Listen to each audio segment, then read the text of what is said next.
샬롬. 오늘은 믿음이란 무엇인가라는 제목을 가지고 우리 주 예수 그리스도의 은혜를 함께 나누도록 하겠습니다. 오늘 2021년 1월 31일, 1월의 마지막 주. 우리가 많이 들은 이야기지만 제가 오늘은 특별히 성령께서 믿음이란 무엇인가라는 제목을 가지고 예수님의 계시를 나누도록 해주셨습니다. 출애굽기 17장 12절에 있는 말씀을 가지고 믿음이란 무엇인가를 우리 오늘 정확하게 이해하는 시간을 갖도록 하겠습니다. 먼저 믿음이 아닌 것을 생각해 보겠습니다.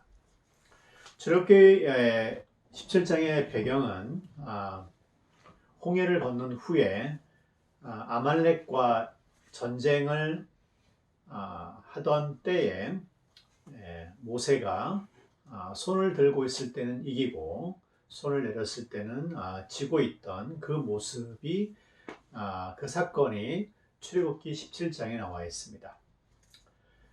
그 전에 홍해가 갈라져서 이집트 병사들이 수장된 사건이 있었는데 추격해오던 이집트 병사들이 홍해에서 모조리 수장되는 것을 보자 이스라엘 백성들이 다음과 같이 고백했습니다.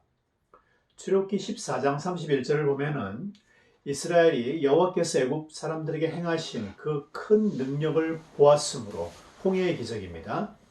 백성이 여호와를 경외하며 여호와와 그의 종 모세를 믿었더라. believed 라고 기록하고 있습니다.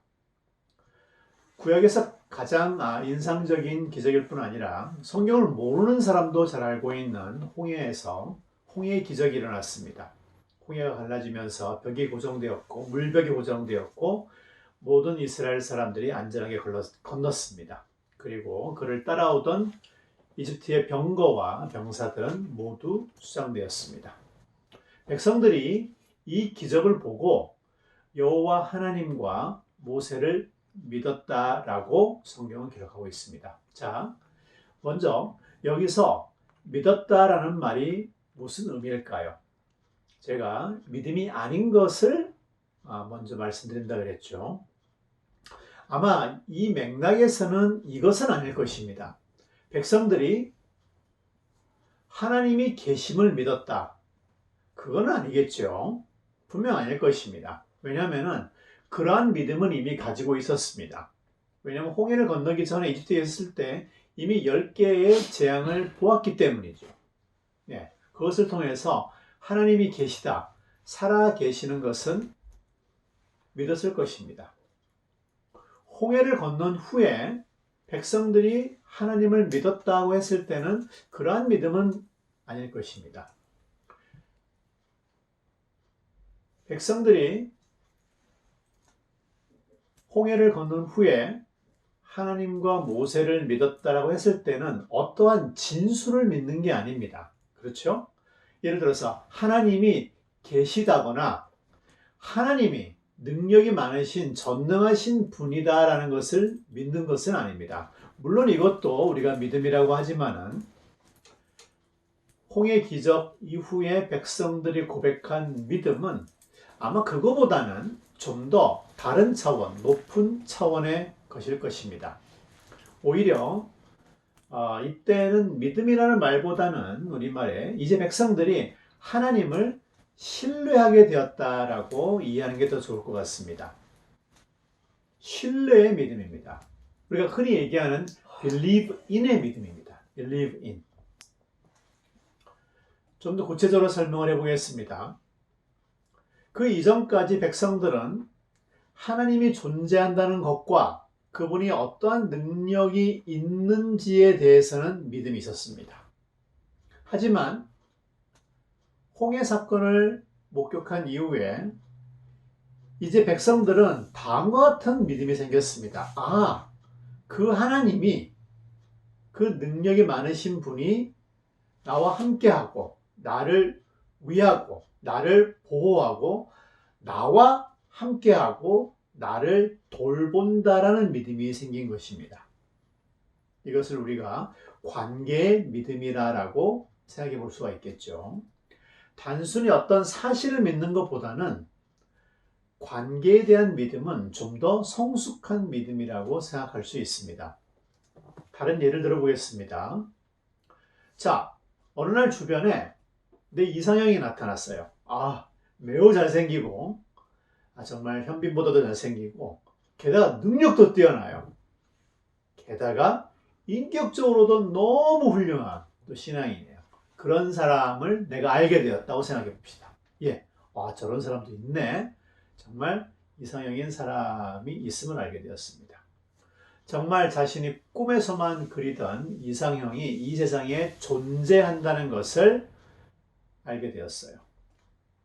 하지만 그 사람이 나와 친구가 된다든지 나의 애인이 나와 사랑하는 사람이 된다는 것은 사실 별개의 이야기입니다. 이해가 되시죠? 그 사람이 존재한다는 거와 그 사람이 출중한 능력과 외모와 인격이 있다는 것은 알지만은 그 사람이 나를 진정으로 사랑하는 사람이 된다. 나와 그 사람 간에 그러한 사랑의 관계가 생기고 그렇게 발전한다는 것은 사실 다른 이야기입니다. 우리가 이러한 예를 홍해를 건넌 이후에 이스라엘 백성들의 사고의 변화에 대해서 적용해 볼 수 있습니다.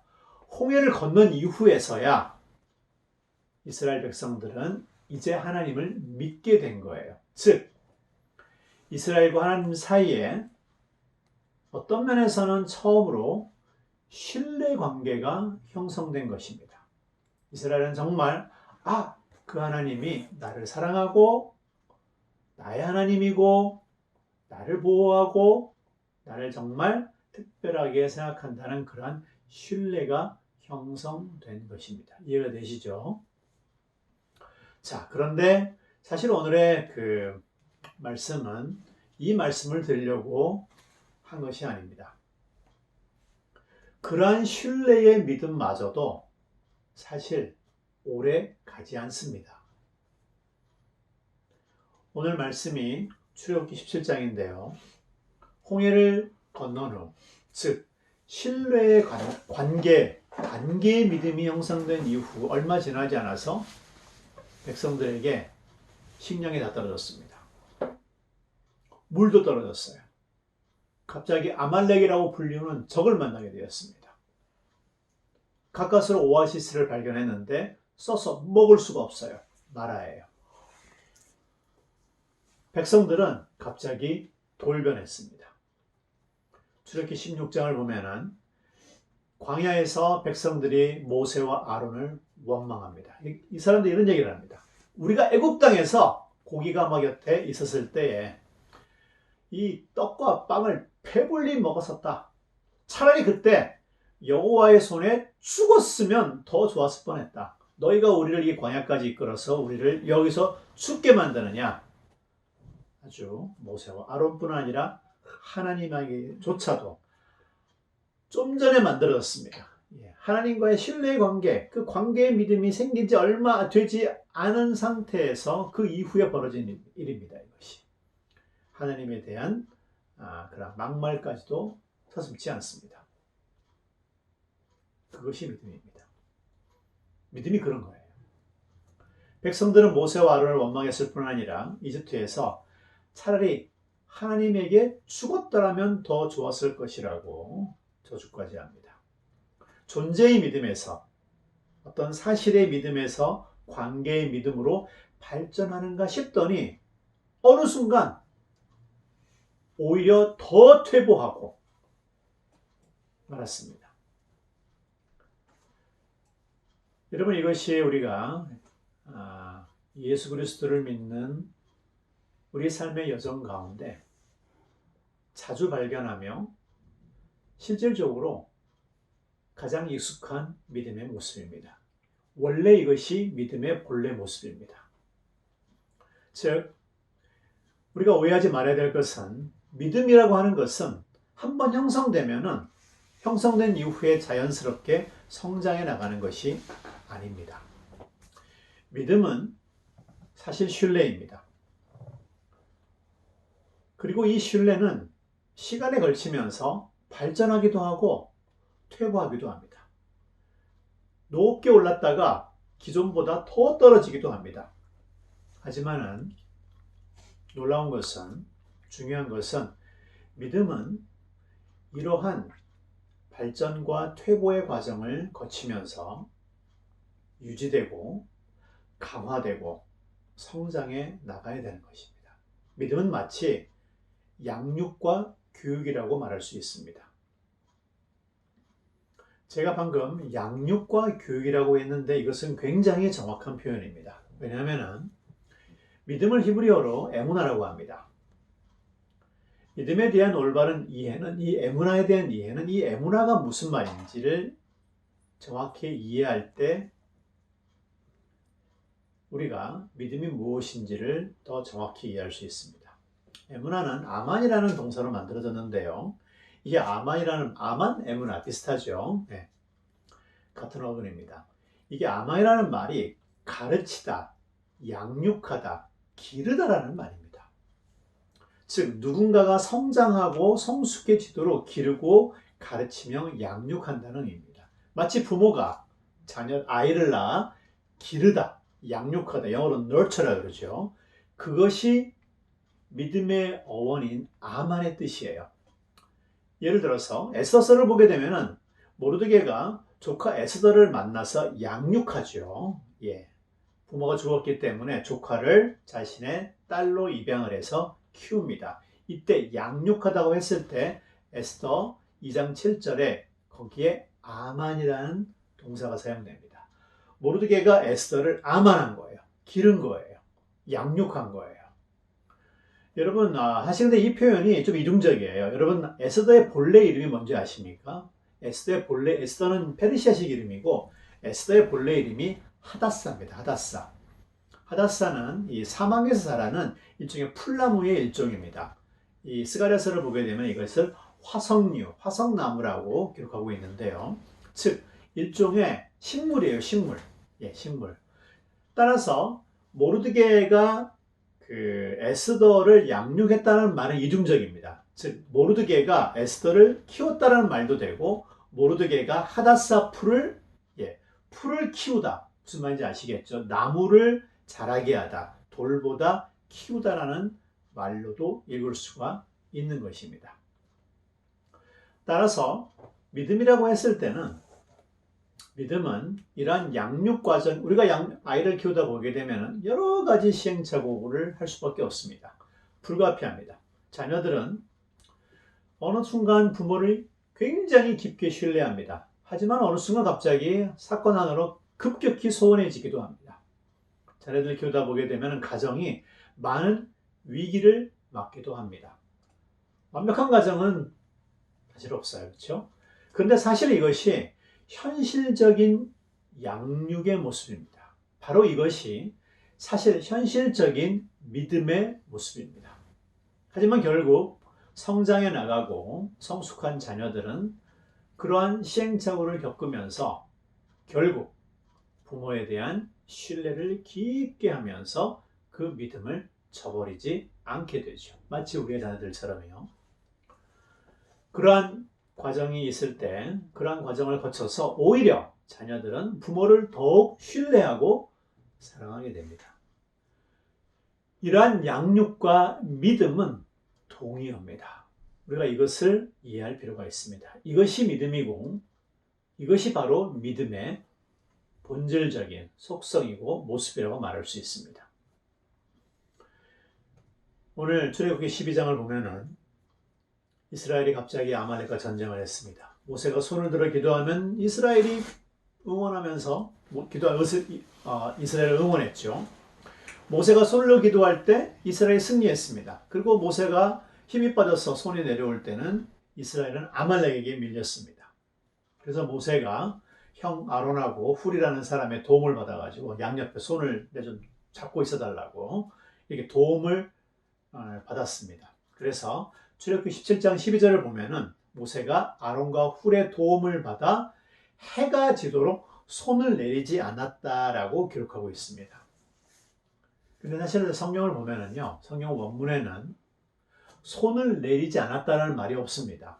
그런 표현이 아닙니다. 성경에는 어떻게 기록이 되어 있냐면은 그의 손이, 모세의 손이 에무나였다라고 기록하고 있습니다. 상당히 이해하기 힘든 말이죠. 즉 그의 손이 믿음이었다라는 말입니다. 그의 손이 믿음이었다니 이게 무슨 말일까요? 이스라엘이 지금 아말렉과 일주일 1태에 공방을 벌이고 있습니다. 이것을 산 위에서 지켜보고 있는 모세의 관점에서 이해해 보도록 합시다. 이스라엘이 이길 때는 믿음이 생겼다가도 모세도요. 또 이스라엘이 밀릴 때는 사라지기도 했을 거예요. 싸우는 이스라엘 백성들도 마찬가지입니다. 네. 모세가 손을 올리고 있을 때는 믿음이 생겼다가도 또 내리게 되면은 지다가도 그렇죠. 이렇게 밀고 밀리는 전투가 지속이 되면서 하지만 어느 순간 이스라엘 백성들은 모세와 하나님을 신뢰하기로 결정합니다. 백성들은 기도하는 모세의 모습을 보면서 그런 생각을 갖게 된 것입니다. 홍해를 건넜을 때 믿음이 생겼다가도 목이 마르고 양식이 떨어지면 하나님을 저주하고 원망도 했다가 막말도 심지가 않았었죠. 하지만 그런 시간을 거쳐서 모세와 백성들은 성장해 나가고 있습니다. 하나님이 백성들을 키우고 양육해 가는 거죠. 그 과정에서 다시 한번 하나님과의 관계를 신뢰하기로 결정합니다. 이날 모세와 백성들은 조금 더 성장했습니다.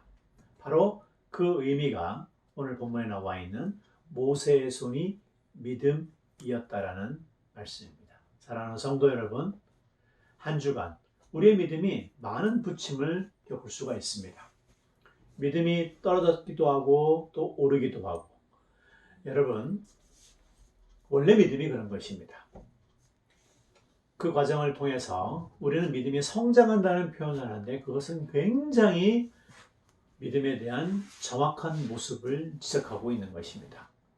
오늘도 이 시간을 통하여 우리의 삶에 행하시는 하나님의 손길을 통하여 더 성장하여 하나님을 더 신뢰하여 그 가운데 하나님의 승리를 맛보시는 한 주가 되기를 예수님의 이름으로 축복합니다. 감사합니다.